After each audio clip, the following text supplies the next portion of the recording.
आज मैं लुधियाना कोर्ट में विक्रम मजीठिया के मामले में पेशी थी, उसमें आया था। उनका क्रॉस एग्जामिनेशन भी हुआ।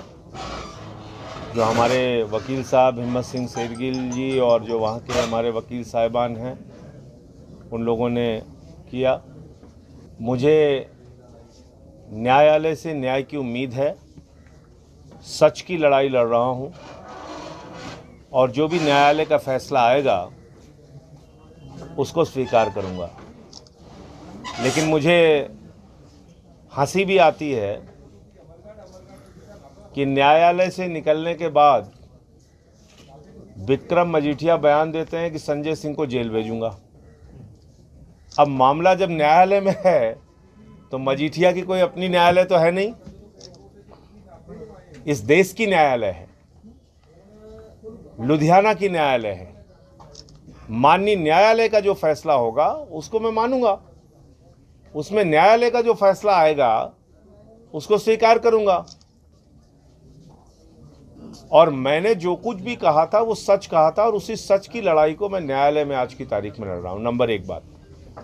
दूसरी बात, पूरे देश में इस समय करोड़ों किसान आंदोलन पर हैं। 90 दिन से ज्यादा का वक्त हो गया है। उनके ऊपर आंसू गैस के गोले छोड़े गए, पानी की बौछारें की गई, लाठियों से बर्बरतापूर्वक उनको पीटा गया, एनआईए की जांच की गई, सीबीआई लगाई गई, पुलिस लगाई गई, खालिस्तानी, पाकिस्तानी, आतंकवादी, यानी जो कुछ भी अपमान करने के लिए कह सकती थी सरकार, वो सब कुछ अन्नदाताओं को कहा गया। अगर आप पंजाब की बात कर लें, हरियाणा की बात कर लें, यूपी की बात कर लें, जहां पे धान गेहूं की फसल बड़े पैमाने पे होती है, न धान का सही दाम मिलता है, न गेहूं का सही दाम मिलता है, आप कैसे आय दोगुना करेंगे? आपने वादा किया था स्वामीनाथन आयोग की रिपोर्ट लागू करेंगे, C2 + 50%, आज तक आपने लागू नहीं किया। यूरिया का दाम बढ़ गया, डीजल का दाम बढ़ गया, सिंचाई बढ़ गई, मजदूरी बढ़ गई, किसान की लागत नहीं बढ़ी। कॉन्ट्रैक्ट फार्मिंग में जो किसान अपने खेत का कॉन्ट्रैक्ट बड़े बड़े पूंजीपति से करेगा, उस पर वो अपने हिसाब से सड़कें बनाएगा, अपने हिसाब से वहां पर स्टोरेज बनाएगा, अपने हिसाब से वहां खेती करेगा। फायदा हो गया तो माल अडानी का और नुकसान हो गया तो आपको न्यायालय जाने का भी अधिकार नहीं। तो ये तीनों कानून बहुत ही खतरनाक है, काला है। सस्ते में धान किसान से खरीदेंगे, सस्ते में गेहूं किसान से खरीदेंगे, फल खरीदेंगे, सब्जियां खरीदेंगे, बड़े बड़े स्टोरेज में रखेंगे। जब बाजार में कमी हो जाएगी तो महंगे दामों पे बेचेंगे। इस समय सबसे ज्वलंत मुद्दा क्या है? किसान का मुद्दा। और उस मुद्दे पे सबसे मुखरता के साथ कौन सी पार्टी मैदान में लड़ रही है? हम लोग लड़ रहे हैं, हम खड़े हैं।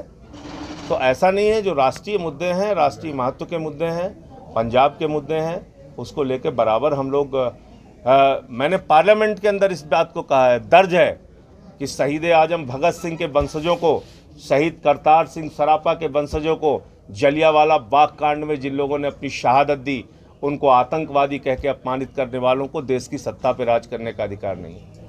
के अंदर मजबूती से आम आदमी पार्टी चुनाव लड़ेगी और बहुत अच्छी संभावना है, क्योंकि हमने किसानों का साथ दिया है। मुझे लगता है कि चुनाव में किसान भाई आम आदमी पार्टी का साथ देंगे, पंजाब के लोग साथ देंगे